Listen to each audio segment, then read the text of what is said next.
বাড়ি কোথায় আমি জানি না, লক্ষ লক্ষ টাকা খাওয়ার পরে নমিনেশনের নাম করে 10টা বোধহয় তার ভোট নাই, 10টা নেতা কর্মীও নাই, আন্দাজে দল গঠন করে নমিনেশন নেওয়ার উদ্দেশ্য করে এক দলের কাছে লক্ষ লক্ষ টাকা নিয়ে পকেট হাতে বড় করে টাকার মালিক সে যখন আলেমদেরকে বকা দিচ্ছে প্রকাশ্যে মিডিয়ায় এসে। নাউজুবিল্লাহ।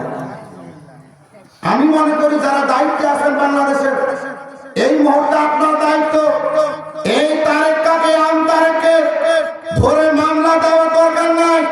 মামলা দিলে তো আবার নতুন করে বের হয়ে যাবে, বাংলাদেশে আবার ভাইরাস ছড়াবে। অতএব পাবনা পাগলাগারে তাড়াতাড়ি ভর্তি না করলে তো তাকে জুতা পিটা করবে জনগণ। চরম বেয়াদবি ছাড়িয়ে গেছে। ফেসবুকটা খুললেই ও আলেমদের বকাবলি করে। আমরা বলে রাজাকার, আমরা বলে রাজাকার। বেটা তুমি ইতিহাস জানো না, ইতিহাস পড়ে দেখো। 16ই ডিসেম্বর যখন 96,634 জন পাকিস্তান সেনাবাহিনীরা আত্মসমর্পণ করেছিল। ইতিহাস জানেন না আপনারা?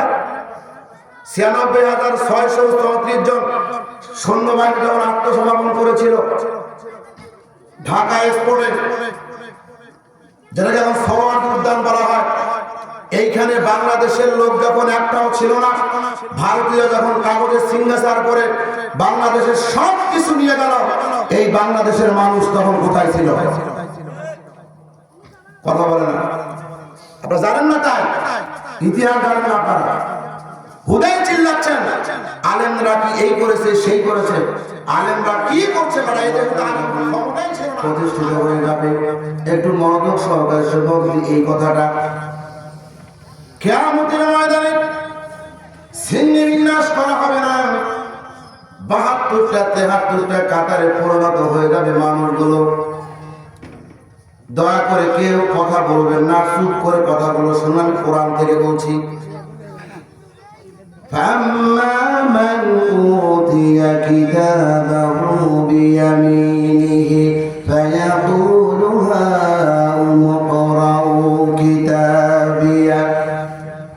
সূরা হাক্কার ভিতরে 26 নম্বর আয়াতে আল্লাহ তাআলা বলছেন, কিয়ামতের ময়দান যখন মানুষগুলোকে আমি ডাকবো, এই মানুষগুলোকে আনার পর কিছু মানুষকে আমি ডান হাতে আমলনামাটা দিব।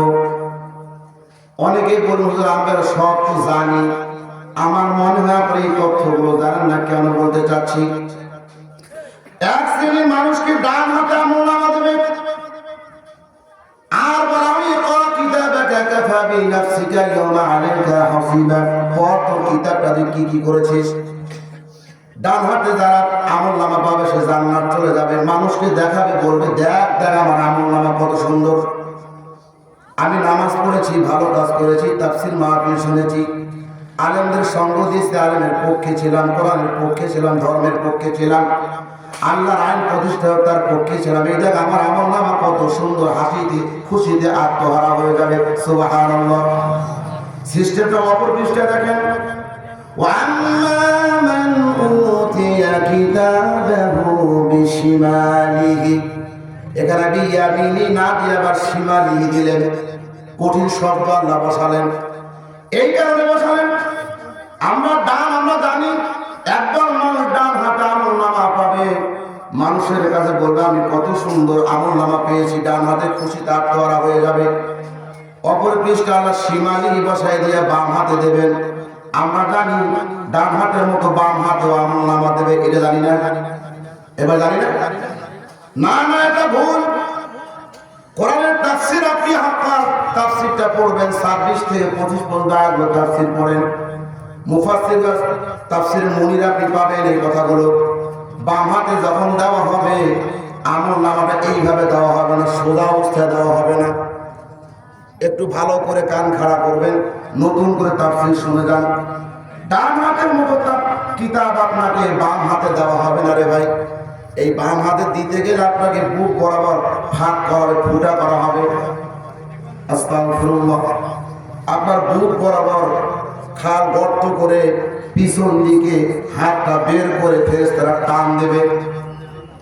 কষ্ট হবে না? এত কষ্ট। এই হাতটা যখন দিয়ে পিঠ দিয়ে যখন টেনে হেসে আপনাকে বের করে আমল নামাটা হাতে দেবে, আপনার আমল নামা আপনি নিজেই দেখতে পাবেন না। তখন আফসোস করে ফায়াকুলু ইয়া লাইতানি লাম উতা কিতাবিয়া, এত আফসোস করবে। মুফাসসিরগণ লিখেন এত আফসোস করবে, পৃথিবী এবং আসমান এবং জমিনের মধ্যে এত বড় আর আফসোস থাকবে না। মানুষ পাগল পারা হয়ে যাবে, অস্থির হয়ে যাবে। আর কি বলবে আপনি জানেন?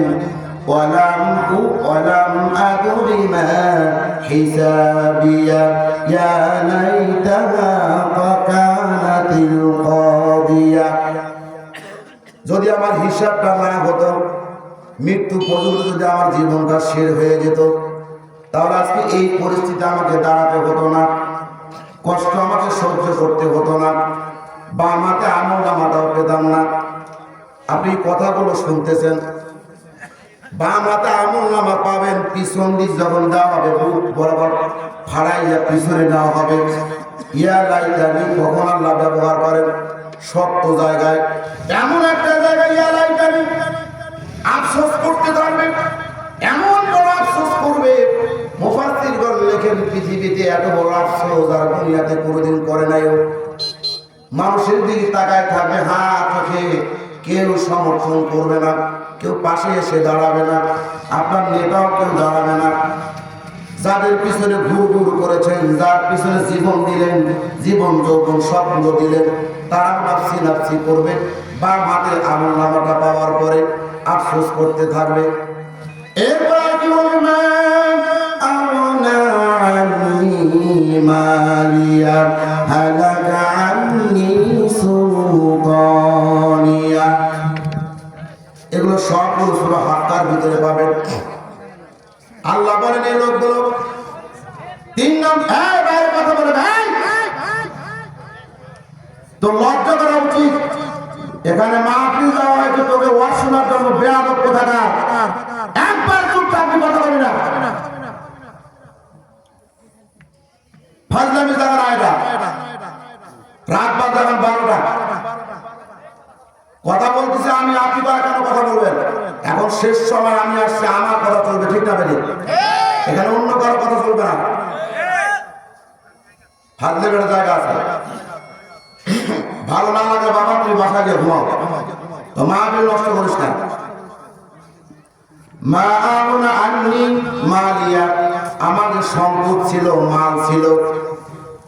এখন মাল বলতে আপনি কি বোঝাচ্ছেন? মুফাসসিরগণ লেখেন বাড়ির মধ্যে বাচ্চা কাচ্চা, স্ত্রী, সন্তান, পুত্র সবগুলো আপনার মাল।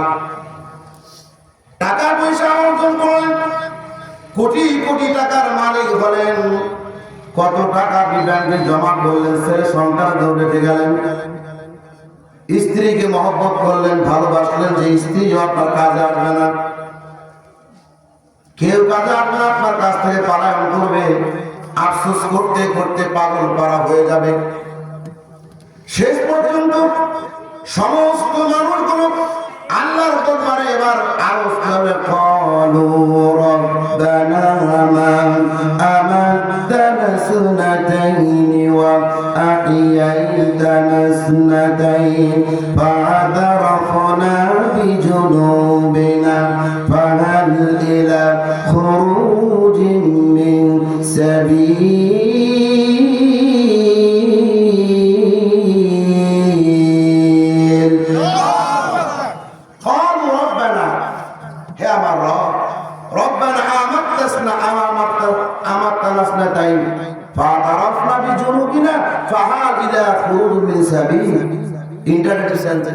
ওরা বলবে আল্লাহ আমরা জীবনে ভুল করেছি, কত যে ভুল করলাম, না বুঝে ভুল করেছি, হয়তো বুঝেও করেছি, এখন এইখান থেকে ফাহাল ইলা খুরুজ মিন সাবিল, এখান থেকে পালানোর কোন রাস্তা আছে কি? মানুষগুলো আল্লাহকে বলবে আমরা এখান থেকে পালানোর কোন উপায় আমাদের আছে? আল্লাহ বলবে কি বলবেন দেখেন, ও বান্দা, এখানে আরেকটা কথা মুফাসসিরগণ লেখেন, যখন তারা আমলনামাগুলো হাতে পাওয়ার পর রাগ হবে, নিজেদের উপর রাগ হবে, এত গোসা হবে, নিজের আঙ্গুলগুলো মুচড়াইতে লাগবে। এরা তাফসীরে আছে আঙ্গুলগুলো মুছড়াবে, নিজের চুলগুলো ছিঁড়বে, নিজের বস্তুগুলো কামড়াবে। এই কাজগুলো কারা কারা করতে চান হাত ধরে দেখান তো। ও আমার ভাইয়েরা কেউ করতে চান না? ও আমার যুবক ভাইয়েরা, মুরব্বীরা, আপনাদের হাত দুটো পায়ে দিয়ে বলছি, একটু কথাগুলো শোনেন। কেউ চাই না জাহান্নাম যাব। একটা মানুষকে জিজ্ঞাসা করি, বাবা তুমি কি জাহান্নাম যেতে চাও? কখনো বলবে না যে আমি জান্নাত যাবো, জাহান্নাম যেতে চাই না, বলবে না আমি জাহান্নাম যাব না। কিন্তু আমার ভাইয়েরা, যখন আপনি আফসোস করবেন, নিজের বস্তুগুলো কামড়াবেন, আল্লাহ আপনার দৃশ্যগুলো দেখে আপনাকে ডাকবে, কি বলবে জানেন? ইন্নাল্লাযীনা কাফারু ইউনাদুনা লামাকুতুল্লাহি আকবার মিন মাকুতিকুম আনফুসাকুম ইয তুদআউনা ইলাল ঈমানি ফাতাকফুরুন। ইন্নাল্লাযীনা কাফারু, নিশ্চয়ই যারা কাফের, নিশ্চয়ই যারা মুশরিক, নিশ্চয়ই যারা বেঈমান, আল্লাহ তাআলার হুকুম যারা মানলো না, কাল কিয়ামতের ময়দানে আল্লাহ তাআলা মানুষগুলোকে ডেকে বলবে, বাবারে শোনো, তুমি যখন আজকে রাগ করছো, তোমার আমলনামাটা বাজে হয়েছে, নষ্ট হয়েছে, বাম হাতে পাইছো, তাই তুমি রাগ করছো, নিজের আঙ্গুলগুলো কামড়াচ্ছো, নিজের গোস্তগুলো ছিঁড়ছো, চুলগুলো ছিঁড়ছো। আর যেমন তোমার প্রতি তোমার নিজের রাগ হচ্ছে, বাবা বান্দারে, আমার সেদিন রাগ হতো, গোসা হতো, যেদিন দুর্গাপুরে মাহফিল হয়েছিল, রাত ভর মাহফিলে মানুষ শুনেছিল, কোরআন দিয়ে আলোচনা করা হয়েছে, ঢাকা থেকে বক্তা এনে কোরআনের কথাগুলো বলা হয়েছিল, তুমি সেগুলোকে কর্ণপাত করো নাই, রাস্তাঘাটে ঘুরছো, বাড়ির মধ্যে ঘুমাইছিলে, চায়ের দোকানে আড্ডা করেছো, দাঁড়িয়ে দাঁড়িয়ে কোরআনকে অবমাননা করেছো। আমি আল্লাহর কথাগুলো বক্তা যখন সুন্দর আলোচনা করে তোমার মধ্যে ছড়িয়ে দেওয়ার চেষ্টা করেছে, মুখটা ফিরে যখন তুমি চলে গেছো, সেদিন আমার এমন রাগ হয়েছিল, যদি আমার মায়া না থাকতো তোমাকে ধ্বংস করে দিয়ে দুনিয়া থেকে নিয়ে আসতাম। যারা আলেম আছেন তারা ঠিকই বুঝেছেন, এই জন্য মাহফিলে বেশি আলেম থাকা দরকার। বন্ধুগণ, কত বড় ওজনের কথা আমি আপনাদেরকে বললাম। আল্লাহ বলে, শোনো, তুমি এখন রাগ হচ্ছ নিজের প্রতি, নিজে গোসা হচ্ছ। এই গোসা হওয়া যদি দুনিয়ায় তুমি বুঝতাম, যখন তোমার তাফসীর মাহফিল হয়েছে দুর্গাপুরে, তুমি যদি যাইতারে বাবা, একটু মনোযোগ সহকারে শুনতা, কারণ এইটা এখন তাফসীর মাহফিল নয়, এটি একটা জান্নাতের ক্ষুদ্র ছোট্ট বাগান বলা যায়। হাদিস কি বিশ্বনবী বলেন, যেখানে কোরআনের আলোচনা হয়, কিসসা কাহিনী হয় না, বাবার কথা হয় না, পীরের কথা হয় না, মুরিদের সম্পর্কের কথা বলা হয় না, যেখানে আল্লাহ এবং আল্লাহ রাসূলের কথা হয়, কোরআনের ভাষা দিয়ে কথা বলা হয়, সেখানে আল্লাহ চতুর্দিক দিয়ে ফেরেশতা নাযিল করে দাঁড় করে রাখা দেয়, যতক্ষণ পর্যন্ত মানুষগুলো বাড়িতে যায় নাই, যতক্ষণ শুনতে আসে, ততক্ষণ পর্যন্ত আমার আল্লাহ রহমতের চক্ষু দিয়ে আমাদের দেখতে আসে। পাগল মন আমার, বলবো পাগল মন আমার, শুনুন সবাই শুনেন সমাচার, হাসর হাসর কানে শুনি, হাসরের কি জ্বালাতন, সূর্যের তাপে মাটি হইয়া যাবে লাল বরণ। পাগল মন আমার, শুনুন সবাই শুনেন সমাচার, ভাই যাবে বোনের কাছে, বোন পরিচয় দেবে না, বোন বলিবে দুনিয়াতে ভাই আমার ছিল না। পাগল মন আমার, শুনে সবাই শুনেন সমাচার, স্ত্রী যাবে স্বামীর কাছে, স্বামী পরিচয় দেবে না, স্বামী বলিবে দুনিয়াতে স্ত্রী আমার ছিল না। পাগল মন আমার, শুনে সবাই শুনেন সমাচার। ভালো লাগছে ভাই? একটু সময় দিতে হতো, রাত হলে আমাদের একটু সমস্যা, কারণ এই যে রাতে কথা বললাম, আগামীকাল আবার সেরকম কথা বলবো, পরের দিন আবার নাটক বলতে হবে। একটা গলা দিয়ে যখন আমরা এই কাজগুলো করি, তাতে আমাদের একটু সুযোগ দেওয়া লাগে। বুলবুল আমার ফ্রেন্ড মানুষ, বন্ধু মানুষ, খুব খারাপ কাজ করেছে, এমন টাইমে আমাকে তুলে দিল, মানুষের সব চলে গেছে। আপনি রাগ করেছেন ভাই? কিছু সময় কথা বলতে বলতে রাত একটু গভীরা থাকবে তো ইনশাআল্লাহ। আমরা আখেরি দোয়া করে কাঁদে চলে যাবো। আল্লাহ কবে আপনাদের বাজে আনায় বলা তো যায় না, সবাই দোয়া করে কাঁদে চলে যাবো। পারবো না ভাই? আমি ওয়াদা করাচ্ছি না, আপনাকে চুপ করে বলে থাকেন, আমি কথাগুলো কোরআন থেকে বলবো। একটা কেসা বললাম তো আলেম আসলে আমার ধরে দেবে, আমি কেসা বলি পছন্দ করি না। এইবার আল্লাহ বলেন শোনো, তোমার মা যখন তোমার কাছে আসে না, ভাই যখন খিস্তা দৌড় মারছে ইয়াউমা ইয়াফিরু মিন আখি ওয়া উম্মি ওয়া আবি ওয়া সাহিবাতিহি, ভাই যখন বোনের কাছ থেকে পালায়ন করবে, খিস্তা দৌড় মানে কি জানেন? খিস্তা মানে আপনাদের দেশে, এই দেশে দিনাজপুর এলাকায় একটা ভাষা আছে, লঙ্গি উঠাইয়া নেংটি বলে, বলে না? লা ইলাহা ইল্লাল্লাহ, লা ইলাহা ইল্লাল্লাহ, সুবহানাল্লাহ ওয়ালহামদুলিল্লাহ, লা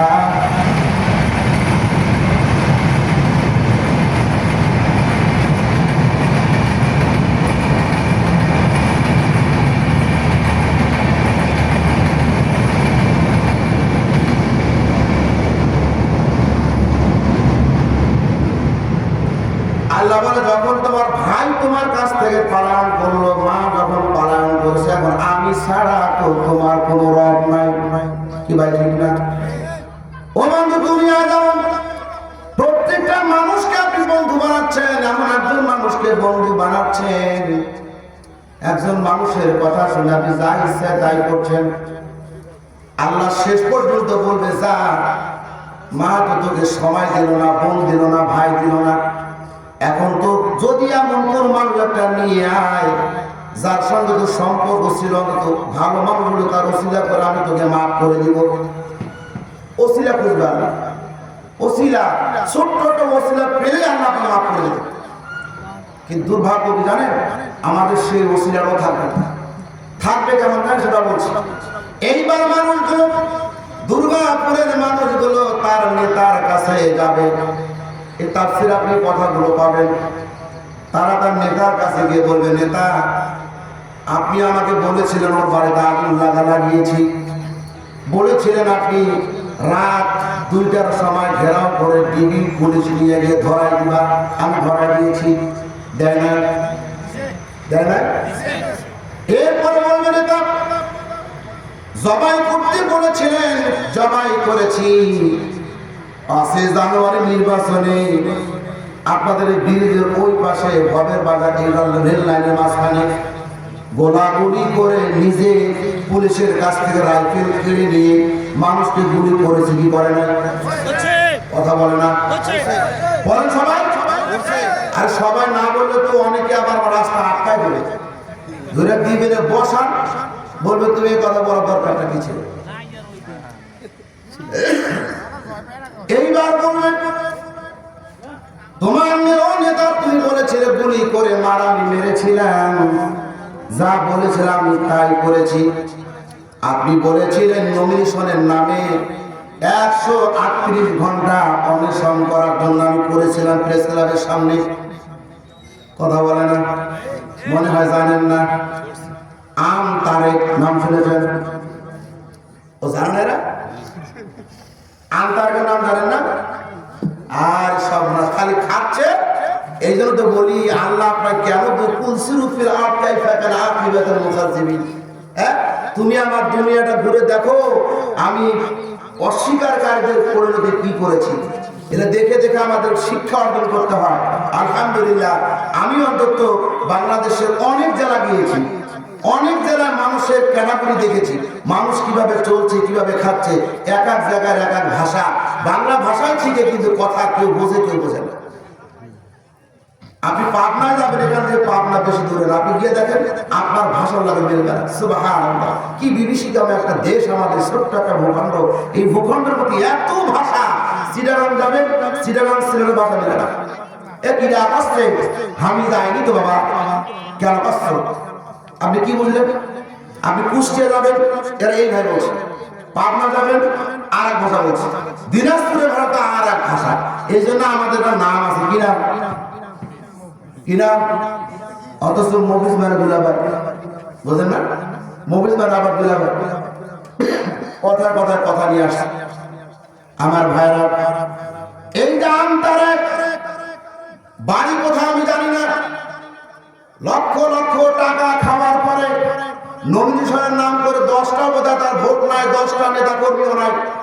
আন্দাজে একটা দল গঠন করে নমিনেশন নেওয়ার উদ্দেশ্য করে এক দলের কাছে লক্ষ লক্ষ টাকা নিয়ে পকেট হাতে বড় করে টাকার মালিক সে যখন আলেমদেরকে বকা দিচ্ছে প্রকাশ্যে মিডিয়ায় এসে। নাউজুবিল্লাহ।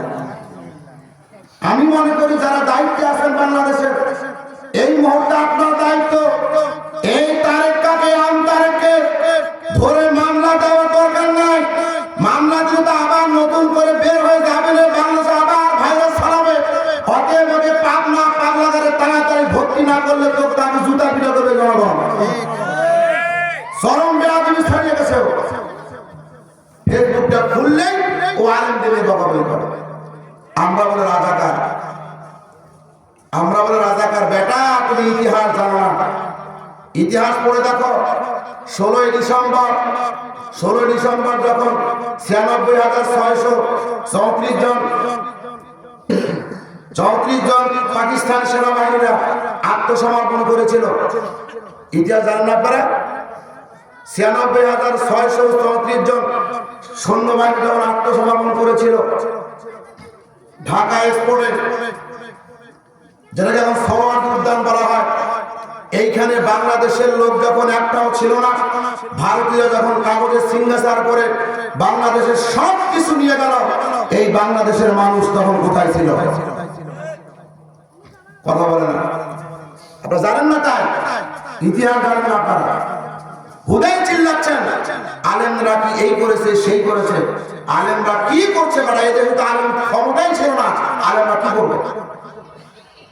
এত অখণ্ড ভাষায় বকাবকি করেছে তারে। আমি নাম ধরে বলছি, অন্যদিকে নেবেন না। বাংলাদেশ জামাত ইসলামের যে প্রধান ডক্টর শফিকুর রহমান, এই লোকটা যখন মিডিয়ায় কথা বলে কার কাছে কেমন লাগে আমি জানি, আমার কাছে খুব ভালো লাগে। ঠিক না? এত সুন্দর ভাষায়, এত শাব্দিক ভাষায় বক্তব্য পেশ করছে। অন্য নেতারও আমরা বক্তব্য দেখছি। বাংলাদেশে এমন একটা সংগঠন রয়েছে, ছাত্র সংগঠন, এরা যখন মাইকের সামনে কথা বলে, কোরআন হাদিস দ্বারা কথা বলে, মনে হয় যেন আমরা এদের কাছে কিচ্ছুই না, অথচ এদের বিরুদ্ধে তারা কথা বলছে। আজকে সত্যতা আপনাদের বলে যায়, এই বাংলাদেশের আলেমকে যারা আপনারা যুদ্ধ অপরাধী বলছেন, রাজাকার বলছেন, এই ট্যাগ বাদ দিয়ে দেন। এই ট্যাগ আর বাংলার জনগণ খায় না। এটা নতুন করে কিছু বসাইতে চাইলে বসাই দেন। বাংলাদেশে যে জোয়ার ভাসছে এখন, নতুন করে জোয়ার উঠছে আল্লাহর কসম, এই বাংলাদেশে ইসলাম কায়েম হবে বলে মনে হচ্ছে, আমরা সামনে দেখতে পাচ্ছি। আপনি অযথা কথা বলে করুন। আপনি বাংলাদেশের আলেম ওলামারা সেই সময় যুদ্ধের বিরুদ্ধে ছিল না। আমরা সবাই, আমাদের পূর্ববর্তী আলেম তারা ছিল ভারত বিরোধী। আমরা এখনো ভারত বিরোধী, ঠিক না? কারণ ভারত আমাদের সব কিছু নষ্ট করে দিয়েছে, সব ধ্বংস করে দিয়েছে।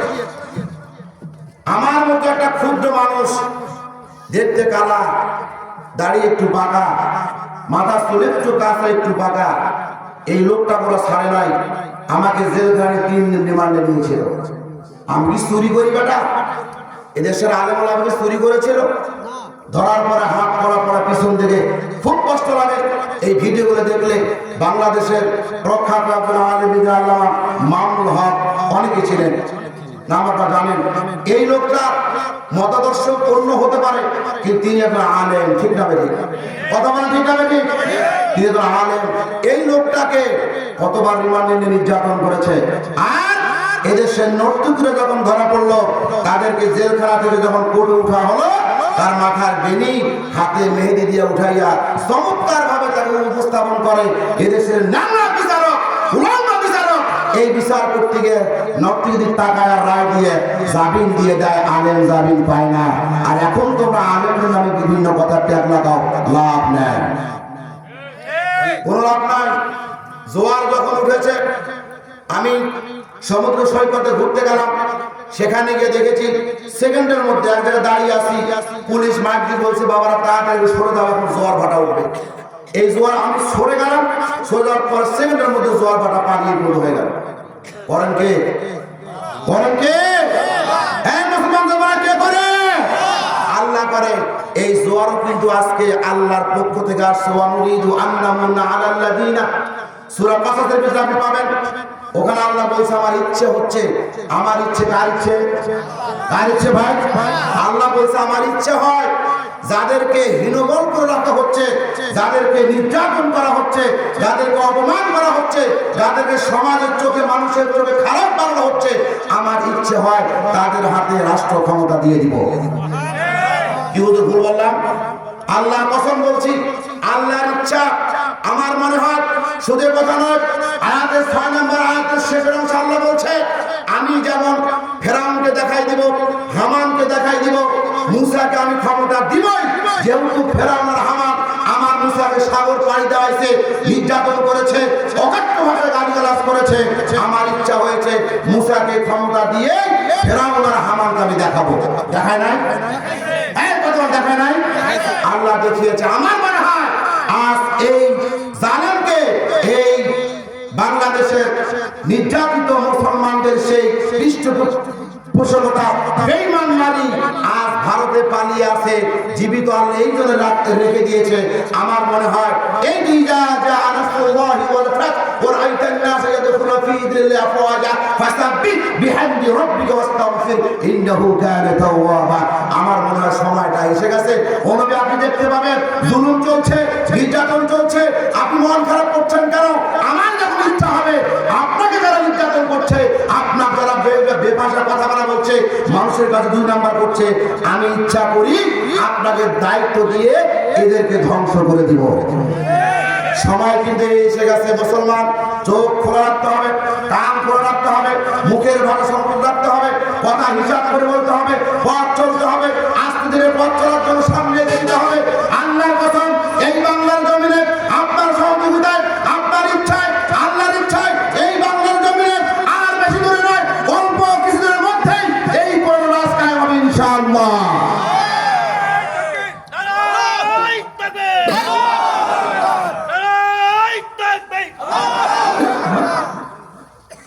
বন্ধুগণ, এইবার আল্লাহ বললেন যাও, তোমার কেউ যখন তোমার সামনে আসলো না, তোমার কেউ যখন তোমার পাশে নাই, এবার যাও তো দুর্গাপুরে যে একজন ইমাম ছিল, কথার কথা বলছি, একজন ইমাম যে ছিল আলেম, তার কাছে যাও।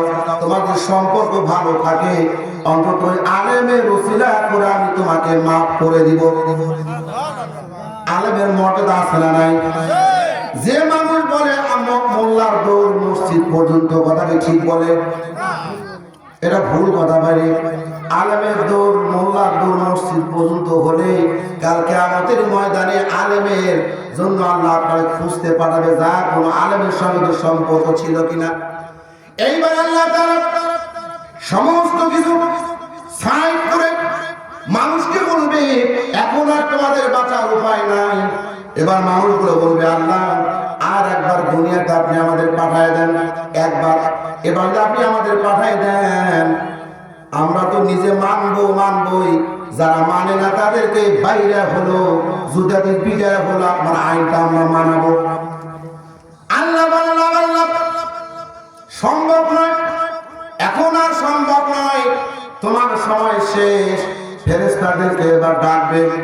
আমার ভাইরা একটু কান খাড়া করেন। ফেরেশতাদেরকে ডাকবে, ডাকি কি বলবে? পরাতে খুযুহু ফাগুল্লুহু সুম্মাল জাহিমা সাল্লু সুম্মা ফি সিলসিলাতিন জারউহা সাবউনা যিরাআন ফাসলুকু।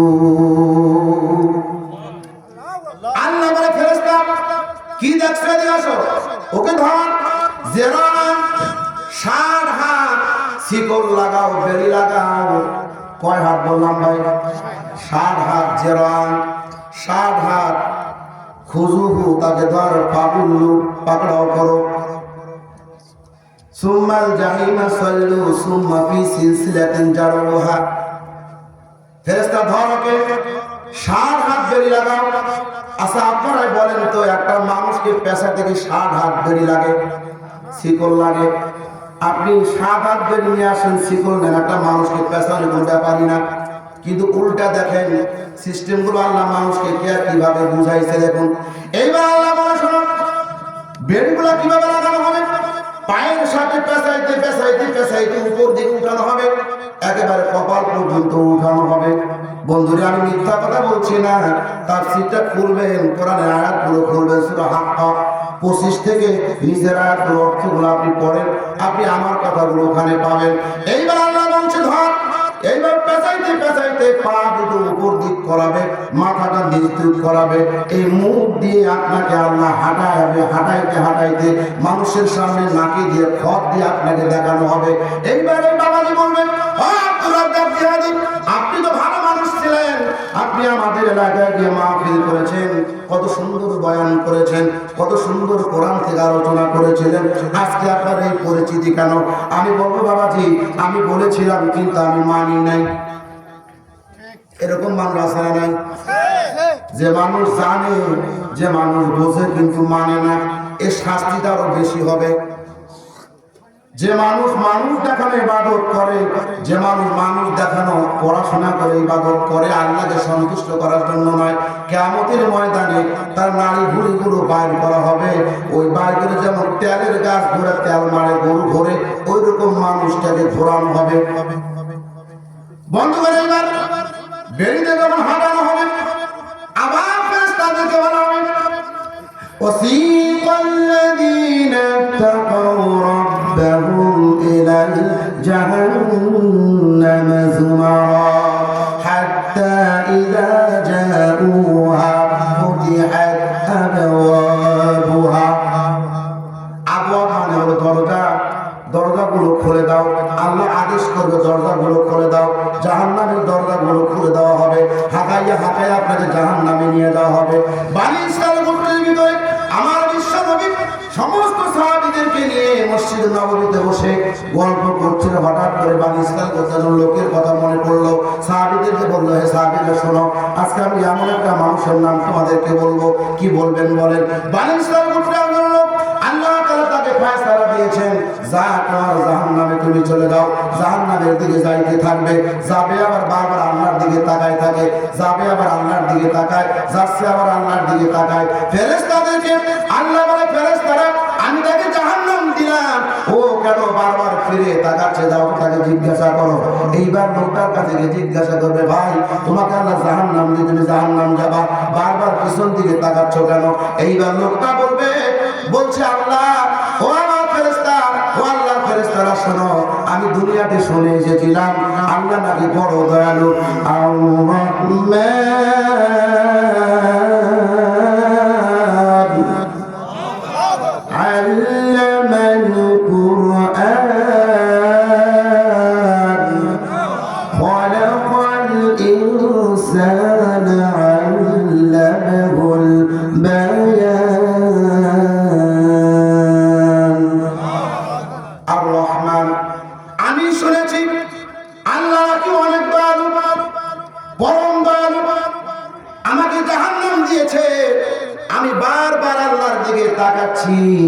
দেখি আল্লাহর মারা হয় কিনা, তার গোলামটা জাহান্নাম যাচ্ছে।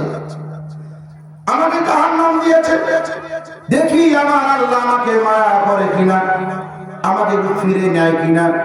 এই জন্য বারবার আমি আল্লাহর দিকে তাকাচ্ছি। ফেরেশতা আল্লাহকে বলছে, আল্লাহ আপনার গোলাম শুধু বারবার তাকায়, এই জন্যই আপনার মায়া দয়ার আশা করছে, এই জন্য বারবার আপনার দিকে তাকাচ্ছে। আল্লাহ বলে, ফেরেশতা আমার বান্দা স্বীকৃতি দিয়েছে আমি দয়ালু, আমি আল্লাহ পরম দয়ালু, বান্দা বলেছে আর বান্দাকে আমি জাহান্নাম দিব না। বান্দাকে ধরে নিয়ে আয়। বান্দাকে ডাকা হলো। বনী ইসরাঈল গোত্রের ঘটনাটা বলছি আমি, কারণ আল্লাহ তাআলা বনী ইসরাঈলের ঘটনাগুলো তুলে ধরতে বলেছে, কোন ঘটনা ধরতে বলে নাই। এই লোকটাকে আল্লাহ ডাক দেওয়ার পর বলবে, বান্দা তুই বলেছিস আমি নাকি পরম দয়ালু। বলছে, হ্যাঁ আমি শুনেছি দুনিয়ার মধ্যে আপনি অনেক বড় দয়ালু, আপনি কি করে আপনি জাহান্নামে আমাকে দেবেন? আপনাকে দয়া মায়া হচ্ছে না, এই জন্য বারবার আমার মুরিদের দিকে তাকায় আছি। আদর করিয়া মানুষ আল্লাহ বানায়া, বলো ভাই, আদর করিয়া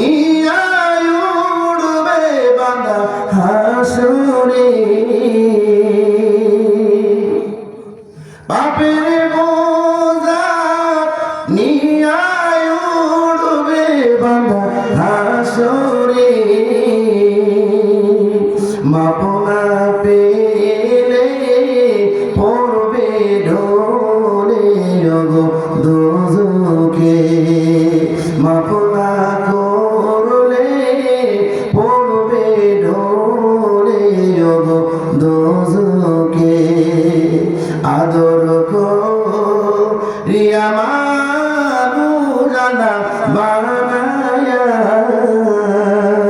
কেমনে দিবা জাহান্নামে ওগো ফেরিয়া কেমনে দিবা জাহান্নামে ওগো ফেরিয়া।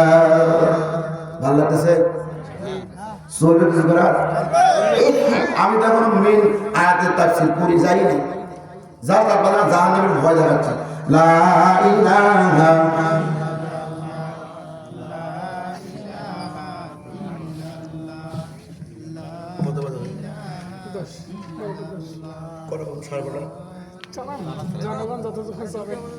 জনগণ সাহেবের সাইডে বলুন আল্লাহ তাআলা ওই বান্দাকে ডেকে আনার পর বললে বান্দাকে স্বীকৃতি দিয়েছি আমি একজন দয়ালু আল্লাহ। ঠিক আছে, তুমি যখন বলছো দুনিয়াতে না বুঝে পড়েছি, আমি তোকে এই মুহূর্তে জান্নাতে দিয়ে দিলাম। এই জান্নাত জাহান্নাম মালিককে বলেন তো? আমার বন্ধুগণ, হাজার ইবাদত করেছেন, নামাজ পড়েছেন, হজ করেছেন, যাকাত দিয়েছেন, রোজা রেখেছেন, ভালো ভালো কাজ করেছেন, সারা জীবন আপনি নামাজ পড়তে পড়তে কপালে দাগ ফালায় দিয়েছেন। এখন কিয়ামতের ময়দানে আল্লাহ যদি আপনার জান্নাত না দেয়, আপনি কি আন্দোলন করতে পারবেন? পারবেন? এই জন্য দুনিয়াতে আপনাকে আন্দোলন করতে হবে ঈমান রক্ষার জন্য। পারবেন তো ইনশাআল্লাহ? ঈমান রক্ষার জন্য আপনাকে আন্দোলন করতে হবে, সংগ্রাম করতে হবে। আপনার বাংলাদেশের সংসদ ভবনে কোরআন দিয়ে চলে গিয়ে বাংলাদেশটা, এই কোরআনটা সংসদে নেওয়া হচ্ছে আমাদের ঈমানি দায়িত্ব। ঠিক না ঠিক? এই দায়িত্ব যারা পালন করছেন, এই দায়িত্ব যারা পালন করবেন, কাল কিয়ামতের ময়দানে বলবে বান্দা তোমার নাক ফাটা কেন, তোমার চক্ষু নাই কেন, তোমার কপাল ফাটছে কেন, তোমার মাথা ফাটছে কেন, তোমার একটা পা নাই কেন, তোমার একটা হাত নাই কেন? আমি বলবো আল্লাহ, আমি তোমার কোরআনের কথাগুলো বলছিলাম, তোমার রাজকায়েমের পক্ষে কথা বলতে গিয়া জালিম হাসিনা আমাকে মেরে দিয়েছিল। বহু আইবা বলবো, বহু আইবা তুমি আইবা গো, আইসা সেদিন আর ক্ষমতা পাইবা না। ক্ষমতা দেবেন? দেবেন? রাগ করতে চলে গেল। ক্ষমতা দেবেন? উনি তো আবার আসতে চাচ্ছেন। আমরা আপনি আসেন, আমরা চাও আপনি আসেন, আমরা তাকে মানা করি নাই। আপনি চলে আসেন, আপনি থাকবেন কেন? টুপ করে গেছেন, ঠুপ করে চলে আসেন, নাম রক্ষণের মধ্যে তুলে নিয়ে ঠুপ করে গলা ফাঁসি দিয়ে ফুট করে কবর ঢুকে দেবেন। কি ঠিক না? এই বাংলাদেশের আলেমদের কবর ঢুকেছেন ইনি। আমরা কি ছাড় দেব? কেউ ছাড়লো, আমি ছাড়বো না, আমি ছাড়বো না। অহেতুক আমাকে মামলা দিয়ে রিমান্ড নিয়েছে 3 দিন, আমি ছাড়বো না। তাই আমি বারবার একটা গান গাই, বলবো বহু আইবা তুমি আইবা গো, আইসা সেদিন আর ক্ষমতা পাইবা না। খোঁজ নিয়ে দেখো বহু কাদের কাকা, অবস্থা ভালো নয়। খোঁজ নিয়ে দেখো বহু কাদের কাকা, অবস্থা ভালো নয়। দরবেশ বাবা, দরবেশ কি জানেন? কে বলো তো? মাশাআল্লাহ, এই দাড়ি ছিল না, এরকম দাড়ি ছিল। আমি যেখানে থাকি, আমার যেখানে মাদ্রাসা, সেই হয়তো 1.5 কিলো তার বাউন্ডারি আমার মাদ্রাসার পিছন দিয়ে, ওখানে হেলিকপ্টার দিয়ে আসে, আবার হেলিকপ্টার দিয়ে নিয়ে যেত। আল্লাহ সম্মান দিয়েছিল, ঠিক না বেরি? আল্লাহ কোটি কোটি টাকার মালিক তাকে বানিয়েছিল, কিন্তু এমন বেদ কুলিল্লাহুম্মা মালিকাল মুলকি তুতিল মুলকা মান তাশা। সূরা আল ইমরান আল্লাহ এই কথা স্পষ্ট দলিল দিয়ে দিয়েছে। অত আইতু মান তাশা অত জিল্লু মান তাশা বিয়াদিকাল খায়র। আমি তাকে ক্ষমতা দেই, ইচ্ছা করি তার ক্ষমতা দেই, আর আমি তাকে জুতা পিটা দিয়ে তো ক্ষমতা নামাবো, তার নামিয়ে ছাড়বো। তাই বলেছে না? খুব বাড়াবাড়ি হয়েছিল, খুব করেছিল। আল্লাহ বলছে ফেরাউন যখন এত অত্যাচার করলো মুসাকে, মানতেই চায় না, মানবেই না। 40টা বছর ফেরাউন কিন্তু ভালো ভালো কাজ করেছিল। আমি ফেরাউন যে জান্নাতের লোক, ফেরাউন ভালো ছিল। ওর নাম ছিল রামশিস কাবুস। রামশিস কাবুস এই লোকটা এত ভালো ছেলে ছিল, মানুষের শুধু একটা অন্যায় করতো, কাঁঠাল চুরি করতো, মানুষের ফসল চুরি করে খাইতো। আল্লাহ ওই সময় তার বাবা তেজ পুত্র করে উনি তখন তুরস্ক থেকে মিশরে পালিয়ে আসলো, হামান টাক সহ অনেক ইতিহাস। তবু তাকে আল্লাহ কিছু বলে নাই। 40 বছর পর যখন ক্ষমতা 40 বছর হয়ে গেল, 40 বছর পর ও যখন মুসা আলাইহিস সালাম শেষ পর্যায়ে বলছে ফেরাউন একবার শুধু মেনে নে না, তো সংবিধান অন্তত আল্লাহর আইনটা চালু কর। তখন ফেরাউন বলছিল আল্লাহ আমি ছাড়া আরেকজন আল্লাহ আছে, এটা তো আমি জানতাম না। নাউজুবিল্লাহ আসতে কেন? যখন বলো আনা রাব্বুকুমুল আলা, আল্লাহ বলছে তোর আর বেঁচে রাখার দরকার নাই, বহুত নষ্ট করেছে সমাজগুলো। এইবার আল্লাযিনা ইসতুদঈফু ফিল আরদ, জমিনের মধ্যে ফেরাউন এমন ভাবে সম্পদশালী হয়ে গেল, দাম্ভিকতা দেখা শুরু করলো, ক্ষমতার পাওয়ার দেখা শুরু করলো। মুসাকে বলছে মুসা দৌড়া। কেন দৌড়াবো? ওই এত কথা বলিস না, বলার সমানে দৌড়া। না রে বলতে হবে কেন দৌড়াবো। সবচাইতে মুসা নবী আল্লাহর সঙ্গে বেশি কথা বলেছে, কি ভাই ঠিক না? মুসাকে বলছে মুসা দৌড়া। না কেন দৌড়াবো? আর দৌড়ার সময় নাই, কেন দৌড়াবো সেটা বল। ও মুসা আমার সময় হয়েছে, আমি যখন ধরি না যখন ধরি তখন আর ছাড়ে না। মুসা যখন দৌড় দিল, ফেরাউন মনে করছে আমার বাবার একটা গ্রিন ফিল্ড রোড বানিয়ে দিয়ে দিয়েছে। খপ করে তার নাম সবাই আমরা জানি, যখন ঝাঁপ দিল পানি যখন গলা পর্যন্ত চলে আসলো, এবার আল্লাহকে বলছে আল্লাহ আমি তো তোমার মুসার উপর ঈমান এনেছি, সুবাওকে তোকে আমি 40 বছর সুবাই নাই, 30 বছর সুবাই নাই, যখন আনা রাব্বুকুমুল আলা বলছি আমার অস্তিত্বের উপর হাত দিয়েছিস, তোকে আর ছাড়ি নাই, তুই যত স্বীকার কর তোকে আমি ছাড়বো না। সুবাইতে ফেরাউনকে পানি খাওয়াইয়া পেট টুকু কইরা সাগরে ছাইরা দিল। তার জন্মস্থান ছিল তুরস্ক।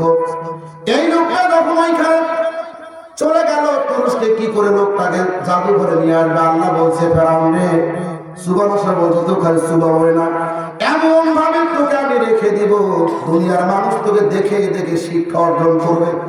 কিন্তু আমাদের দেশের এই মামুনি মিশর যায়, ফেরাউনের লাল দেখে আসে, বক্তব্য দেয় ফেরাউন কেন ওইভাবে শুয়ে আছে জাদু ঘরে, এই শিক্ষা বাস্তবায়ন করে না। কথা বলেন, বুঝেন না? কথা বুঝেন না? সবাই যাচ্ছে। আল্লামা দেলোয়ার হোসেন সাইদি রাহমাহুল্লাহ নাম জানেন? চেনেন সবাই? আমি একবার আমার জীবনে আমার সশরীরে আমি দেখেছিলাম সামনাসামনি। জেলখানায় কাশিমপুরে ছিল আমার বাসা, সাভার, কিন্তু কাশিমপুরের এলাকায় আমার মাদ্রাসা। যাহারে এই লোকটা কোরআনের তাফসীর করে মানুষকে তাফসীর করবে, অর্থ সহ বুঝাই দিল। কোনদিন লোকের বাপের কথা বলে না, বলেছে? কোনদিন কোন পীর, ওনার বাপ নিজে একজন পীর ছিল, উনি পীরের কথা বলে না, বাবার কথা বলে না, মায়ের কথা, কার কথা বলে না, একমাত্র আল্লাহর কথা বলেছে। আর সেই লোকটা এমন একটা জায়গায় পড়ে আছে, এমন একটা অসহায় মতো পড়ে আছে, যে লোকটার হুঙ্কার শুনলে হাজার হাজার লক্ষ লক্ষ মুসলমান ছুটে আসতে সামনে এসে বসতো। আর সেই লোকটাকে এমন ভাবে রেখে দিয়েছে আল্লাহ এই জালিমদের বিচার তুমি একদিন করবে। শুধু আমার দোয়া নয়, এই বাংলাদেশের তাহাজ্জুদের মহিলা আছে না নাই? পিরোজপুরে এমনও মহিলা আছে, যতদিন তিনি জামিন পাবেন না ততদিন তিনি রোজা রেখেছেন। আলহামদুলিল্লাহ, এত মহব্বত ছিল লোকটা। যেদিন মারা গিয়েছিল সেদিন আমি একটা গজল লিখেছিলাম, কোরআনের পাখি যদি বেঁচে থাকতো নতুন স্বাধীন দেশে কি যে হতো। ঠিক আছে, 5 আগুন তখন পরিবর্তন হয়ে গেল, যখন আবাবিল নামক পাখিগুলো, ছাত্রগুলো এই দেশে আমাদেরকে বাক শক্তি ফিরিয়ে দিল। এটা আপনাদের মানতে হবে, এটা আপনাদের মানতে হবে। এতদিন 16-17 বছর ধরে আপনি যতই আপনার হাতি শক্তি পান না কেন, আপনি যতই আপনি টাইগার হন না কেন, 16-17 বছর আপনি ঘরের মধ্যে ছিলেন, গর্তের মধ্যে ছিলেন, জঙ্গলে পাড়ায় ছিলেন, এখন আপনি যতই গলা ফাটায় বক্তব্য দেন না কেন, যদি আবাবিল নামক ছাত্র সংগঠন এগিয়ে না আসতো, এই 5 আগস্ট আগে এগিয়ে না আসতো, এই মুখ খুলে কথা বলার শক্তি হতো না। আরে ভাই, দাওয়ার সাথে চায়ের সাথে টাও লাগে। আল্লাহ তো আর আপনার জমিনে এসে বলবে না আমি যুদ্ধ করবো, বলবে? তাহলে আপনাকে কেন আল্লাহ পাঠাইল? ব্যাপারটা এরকম না। আল্লাহর ফেরেশতাকে আল্লাহ বললো আমি প্রতিনিধি পাঠাবো। ফেরেশতারা বলছে আমরা আপনার জিকির করছি, আমরা আপনার নামাজ কালাম করি, এত ইবাদত করি, কি দরকার মানুষ পাঠাবো? আল্লাহ মানুষ পাঠাবে এই কথা বলে না।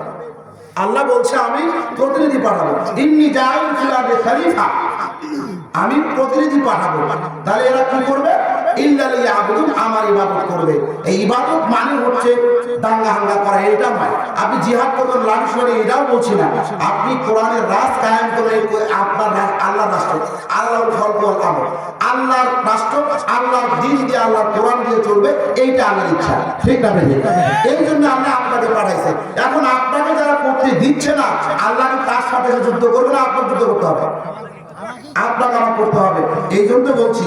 এবার ফেরাউনকে যখন আল্লাহ বলছে ফেরাউন তোকে সুবা রাখলাম, একটু রাখলাম, তো সুদ কি করে রাখবো? মাটিও খাবে না, পানিও খাবে না, পোকাও খাবে না, কিচ্ছু খাবে না, এমন ভাবে তোকে রাইখা দিব পৃথিবীতে সব জালেমেরা তোমার কাছ থেকে শিক্ষা অর্জন করে তাদের জীবন যাপন করবে। এখন যদি মিশরে গিয়ে সবাই মিশরে গিয়ে দেখে আসে, এই পরিবর্তন না আসে, তাহলে আল্লাহর কষ্ট হচ্ছে না যে ফেরাউনকে দেখো যখন তুই শিক্ষা অর্জন করছিস না, 40 সাল 41 সাল তোকে আমি আর বেশি দিন দেব না, 16-17 বছরের মধ্যে তোকে ফেরাউনের মতো তাড়াবো। তাড়ায় না? আল্লামা সাঈদী বলেছিল আমরা আছি গাছের গোড়ায়, তোমরা আছো আগায়, এমন একটা ঝাঁকি মারবো, একটা ঝাঁকিতে মামবার দিল্লি গিয়ে পড়বা। কোথায় আছে? আরে কোন না কোথায় আছে? তাহলে একজন মাজলুম ব্যক্তি এ কথা বলে গেল, এই কথাটা আজকে বাস্তবায়ন হয়েছে কি হয় না? প্রত্যেকটা কথাই পড়ে গেছে। উনি বলেছিল এই দেশের মধ্যে ইসলামী দলগুলো একসময় ঐক্য হবে, হয়েছে কি হয় না? যে কটা হয় না, প্রত্যেকটা কথায় আপনি একটু খেয়াল করতে, প্রত্যেকটা কথায় ওনার মুখের জবানগুলো আল্লাহ তাআলা কবুল করে নিয়েছে। আলহামদুলিল্লাহ। এমন একজন আলেম ছিল, শুধু বাংলাদেশের নয়, সারা বিশ্বের একজন নন্দিত আলেম ছিল। এই বাংলাদেশে নয়, সারা বিশ্বে নতুন করে আল্লামা সাঈদীর মতো তাফসীর কারো আসবে না কিয়ামত পর্যন্ত। তাফসীর যতই করেন না কেন আপনি, সম্ভব নয়। কারণ হয়তো বলবেন আপনি কথা বলছেন কেন? আমি একজন আলেম হয়ে আলেমের পক্ষেই তো কথা বলবো, ঠিক না? খোঁজ নিয়ে দেখো বাবু কাদের কাকা, অবস্থা ভালো নয় দরবের বাবা। এই দরবের বাবা দাঁড়িয়ে এরকম, আমি নিজে ওনাকে দেখেছি, ওনার ফ্যাক্টরি আছে ভ্যাকসিনকো ফ্যাক্টরির সাথে আমার, ওইখানে আমি থাকি। ভ্যাকসিনকো আসতো, এমন ভাবে ভাগ নিয়ে গাড়ি থেকে নামতো, আমি খালি চিন্তা করি যে আল্লাহ কখন আমাদের পাঠাবা, বদরের মতো আমাদের কখন পাঠাবা, আর এই পেটটাকে ধ্বংস করতে হবে। পেটে আছে, দাড়িগুলো নাই, সব দাড়িগুলো পাকা দাড়ি খাইছে, ওই যে নৌকা মার্কা করেছে, নৌকাতে উঠে পালাতে শুরু করছে।